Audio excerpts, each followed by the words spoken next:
Hello, everyone, and thank you for joining us again for another installment of the Business Breakdown with your host, Dina Davis from Davis Hill LLC.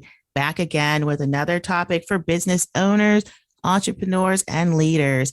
And this week's topic, I think, is something, again, not new to those in those roles. The topic that we have for you here today is hybrid work is here to stay. So, going to talk a little bit about what hybrid work is and why it's here to stay. So, first and foremost, when I'm talking about hybrid work, the term that we use for that is someone who typically will be in the office for a period of time and have some flexibility to work from home or other locations. Okay. Now, you also hear the term remote work. Now, remote work is a little different. Remote work is typically someone who does not have to come into the office or on site for any particular amount of time. So, in the traditional work world, we have three types. The third type is on site. Excuse me, again, that's someone that works on site in the office. So typically, when we talk about these ways of working in proximity, is what we're talking about. You have on site workers that need to be on site. We have hybrid workers that will be a combination of on site and remote work, which is usually work from home. And then you have a group of people that are going to be permanently remote, meaning that they're very rarely going to need to or be present in your office or your work location. And so, as we look at this job market and we talk about competitiveness and, the war for talent, it is very, very real. I was talking to a client last week, and they were telling me just in the last year, they've gone through probably 20 or more different people in the same role. And so, in a situation like that, you would be like, oh my God, like what's going on? Well, first of all, they had growth. So there were new positions that they needed to fill. There were a few vacancies, but a lot of the positions they were filling were new growth positions that they needed to hire to keep up with the, new sales and growth that was coming in. And so they were able to hire, but what happened is what a lot of employers are seeing is they weren't able to keep them as long as they would have liked. And when we say how long would an employer like an employee to stay? Well, the answer is actually not forever. Most employers understand, depending on the job, that, most things you're going to have people there for maybe some combination of years. Excuse me. Not necessarily any number of given years, but you would like someone to be there at least a few years with you, to be able to grow and to contribute in the role that they have. Now, I'll leave a few years up to you as to what you think is acceptable. Now, when you hire someone, you have a reasonable expectation that you would like them to stick around. There's a big investment in hiring and training someone, plus the investment that you have of all the other training, development, any supplies, equipment. I mean, there's a lot of other things that you're investing in your employees. And so when you make all that effort and you put your your best foot forward in terms of taking care of your employees, the trade-off or the expected trade-off typically is that they will stay with you and they will agree to perform the work that they are performing at the level that you all agree is acceptable. Now, what was happening in this example with this client is that they were actually did not have a hiring problem. That's what they thought. They said, well, we have a hiring problem. We hired all these people and, okay, well, you just told me you hired all these people. So somehow, some way you were able to figure out how to hire. So, as I'm listening into that again here, put my HR hat on, their issue is not hiring. Their issue is retention, retaining your talent. And that is really where the war on talent is going to be won. It's going to be won on retention. There's so much you can do to attract. There's going to be needs and times in your business that you need to do that, obviously. So if you're growing, you're taking on new products, whatever's happening. I mean, you're always, most companies are typically, if you're in a good growth trajectory, you're going to be hiring on a pretty consistent basis. So, one, if you're in that decision making capacity, just remember that hiring is something that you will always do. And here's what I mean by that: you'll always be hiring, regardless if you have an opening. That is the best way to recruit. Recruiting is about building relationships and finding the right talent. But more importantly, those relationships are what makes it more palatable or makes it more attractive for someone to maybe want to join your organization. And it also helps to give them a sense of trust with working with you, that if they did join your organization, they tend to be more loyal and be more dedicated. And so, again, it's just, you have to think about this not always as a business. You have to think about it as a person first. People like to work with people they like to work with. People like work environments that give them opportunities to exercise their strengths, be successful, and perform the job that they've agreed to do. People like to be paid fair. People like flexibility in their work. And I would go to argue that flexibility is the number one thing that employers will need to have a good strategy in place, because people will leave, they will take other jobs, they will turn things down because the flexibility is not there. Now, does that mean you won't ever hire anyone? No, that doesn't mean that at all. It just may mean that you may be hiring 20 people and then 15 of them leave. And then you have to hire 15 back. But then by the time you hire 15, 3 more have left. So now you're 20 people that you hired, now only 2 of them stayed out of that 20. And now you're back to having 18 openings, right? And I don't laugh because it's funny. I just laugh because sometimes the realization of these things is like, oh my God, I did not really see it that way. Because what the issue is for most employers is not hiring, it's retention.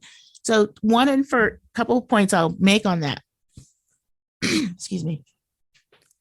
Most people that take a job are coming from another job.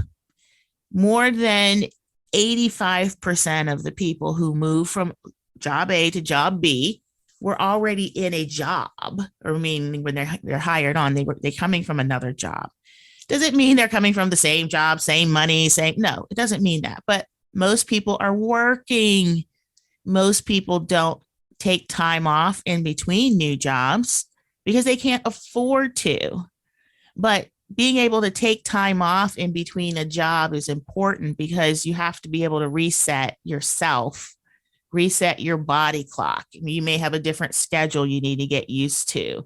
You're going to have a whole new set of things to learn. So make sure you're in the brain space of learning, that that, okay, look, let me clear my mind. Let me declutter. Let me de-stress, because when I get to this new job, I'm going to need to be on my money game in terms of learning and meeting new people. And first of all, even remembering people's names, right? So, there's a lot that happens with people in these transitions between jobs. And so one of the things that I think that a business owner or hiring manager, whatever capacity you're in, one of the things that you can do is think very carefully about your interview experience and your onboarding experience in terms of how you're bringing on your new staff. Your interview experience should be one of getting to know each other, not let me assess you. Let me see if you might fit my puzzle piece. If you're going in with that scrutiny eye, you're going in with that critical eye. Again, I'm not saying you won't find anyone to hire. I'm not even saying you won't find anyone good, but what I will guarantee you is you will not keep them long. People will only put up with things for so long. And when people make an argument that you're not paying them enough, it's typically because they don't feel that you're paying them enough to put up with whatever environment or stress or other things that they have to endure. It's typically not the work itself. If you told someone, hey, am I paying you fairly for stapling these papers? Now, again, that's very, still necessary in some worlds, I'm sure, but if I'm paying you to staple papers, then I've already determined that that's a valuable task that I need done. And I put a value on that, which is what we call a salary. And so you say, and again, there's more to that salary than just what the person gets. We'll just be simple. We'll keep it simple for the conversation. So, I agreed to pay that person, $25,000 a year. And I'm just making this up. So that's what I have determined it's worth for me to have that labor of stapling paper. If I ask the person who's doing it, most times, if I say, am I paying you fairly for stapling paper?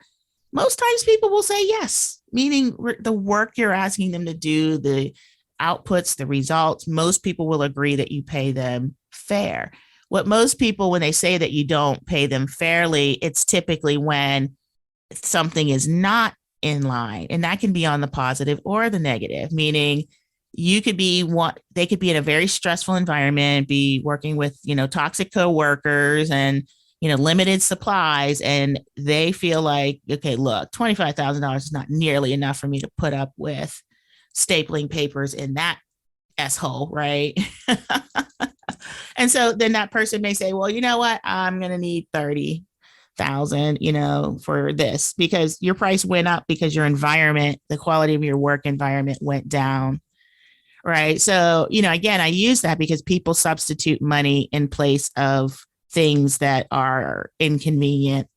The other part of that is, again, maybe on the flip side, if you have someone who's a high performer and who consistently produces much higher than level results, which means they're contributing at a much higher level than their job title or pay shows, those people are going to leave in a heartbeat.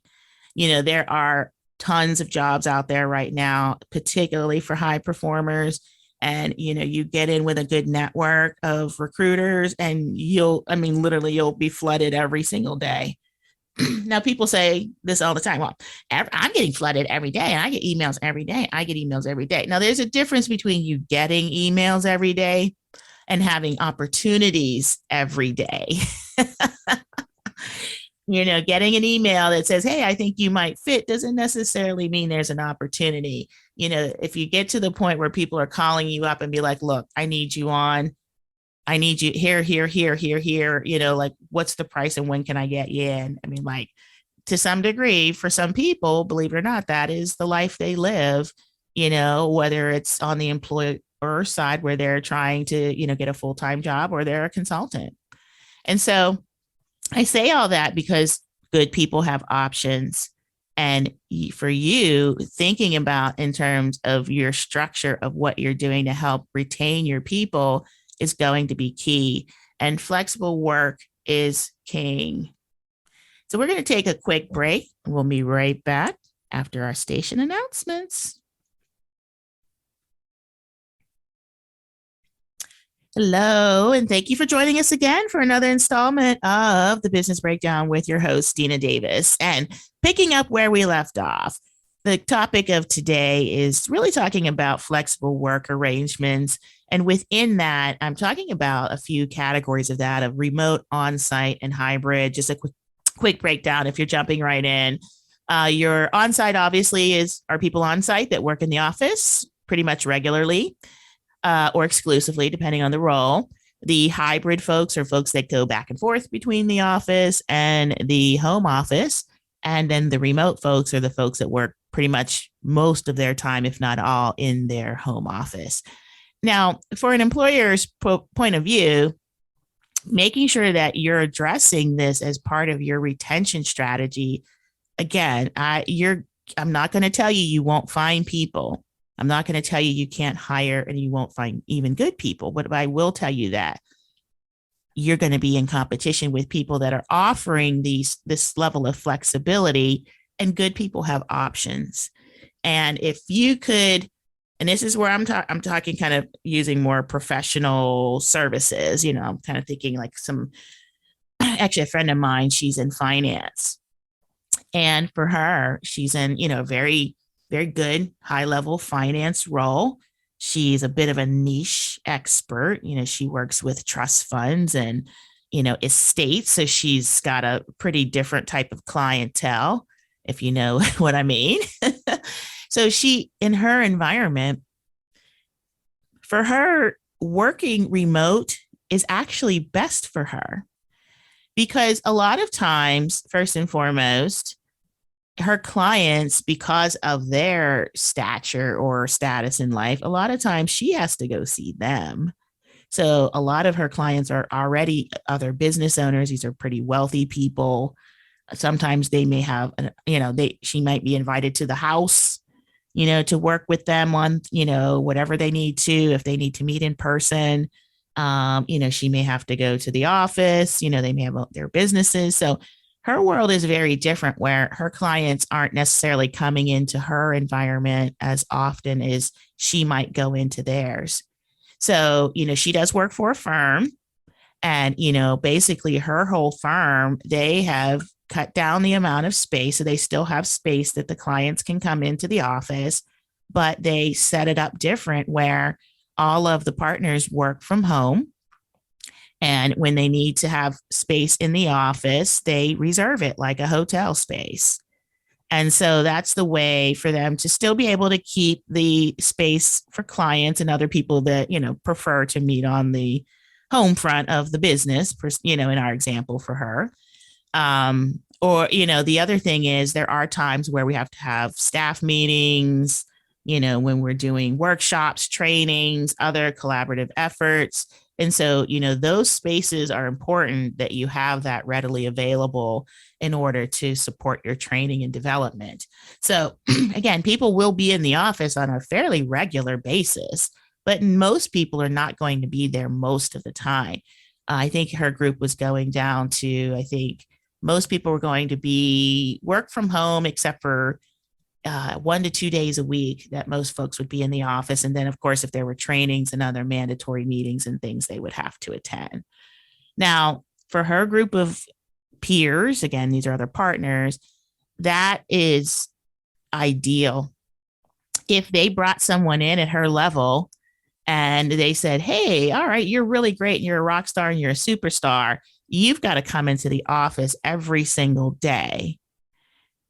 That may not go so well. So, like I said earlier, her clients mostly invite her to their location. And that's the same for her other peers.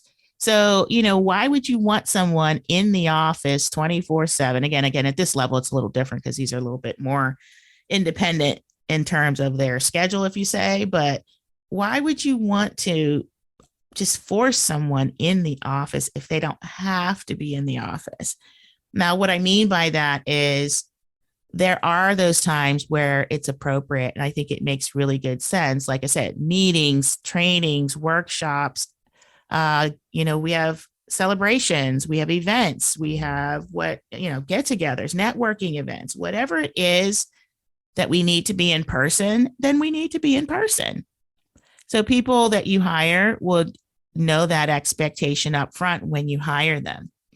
They would understand that expectation and know how to adjust. So, for you, again, business owners and leaders, the most important thing I would tell you is you need to make sure you have some sort of strategy in place to understand what flexible work looks like in your company. And so there's no cookie cutter. And, that's what everybody would love us consultants to come in and say, do this, do this, do this, do this, do this. And then your people will never leave you.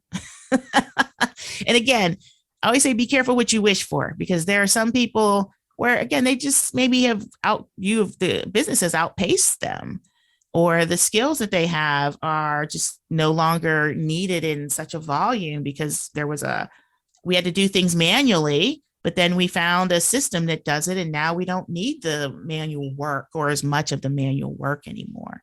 So, you're always going to have those things in your work environment that you can see and you can pay attention to. And again, you don't have to get obsessed about this, but if you're doing the right things, you're treating people with respect, you're transparent, you let them know what good parts of your environment that they are working into that are very healthy, strong, that we would like to maintain. But you know what? In some cases, it's okay. Well, not in some cases. I think in all cases, it's okay to talk about those things that we are working on as an organization or that we're striving to in our company, as far as like maybe culture and dynamics. So, like I did this with a client, and they kind of had a very challenging work environment, and it wasn't anything that they were necessarily doing. It wasn't bad managers and that sort of thing. It was a very stressful job. It was in a very remote location, and there were a lot of things that would fall on one person's shoulder, being in that far away location that others did not have to face that were in locations closer. So again, we really needed a tough person that's can kind of man the fort, if you'll say. And, that was because of that work environment. And we really needed to make sure that that person understood some of the challenges that they may face in that role. You're going to be the only person here most of the time, which means if you need to take days off, here's what that means. We do have backup people that can come from another location. And, if it's a day, it's not going to make a big deal necessarily, but extended things so there were protocols we had of how we were prepared to support that person with the other team members. But again, the other team members, the closest one was more than an hour away. So it wasn't even that they could be there necessarily quickly all the time. So we had to make sure they understood that, made sure they were comfortable, and made sure that they were even the right person to take on that responsibility. Long story short, I shared with my leaders that I did not think that this person, I thought he was great. I just didn't think he was built for this type of remote location. And that actually ended up proving very true about 9 months in. We had significant performance issues with him. He had a mental health breakdown.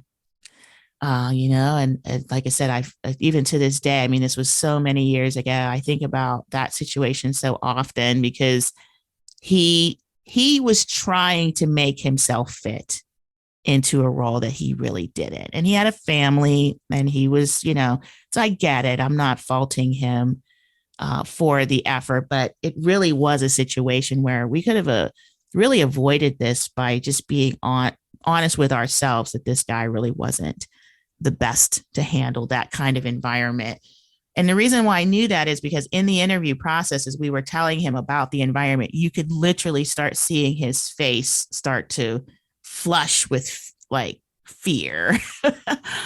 And I even asked him some questions like, are you comfortable with that? Like, have you thought that through, or have you been in these environments before? And that's kind of, again, where I came to my assessment. I share these things with you because, again, this is real life. This is not to intimidate. These are situations most of the situations I had to encounter, I had to figure out something in the moment or on the fly. You don't go to school and people teach you how to deal with, a manager that has a mental health breakdown in the middle of their shift, and threatens serious bodily harm. I mean, that's not a situation that you can be trained for specifically. I have some training, actually I have quite a bit of training on crises and disasters and things like that, which has really been helpful. But man, like, I'm still a person. And after all that happens, you're like emotionally inside, you're like, that was friggin' crazy. And so, again, coming back to this, you need to be flexible in how people work. When you can't, and an example like I just gave, we have to be honest about what the work environment looks like. and be okay with explaining to someone some of the harsh realities of that work environment.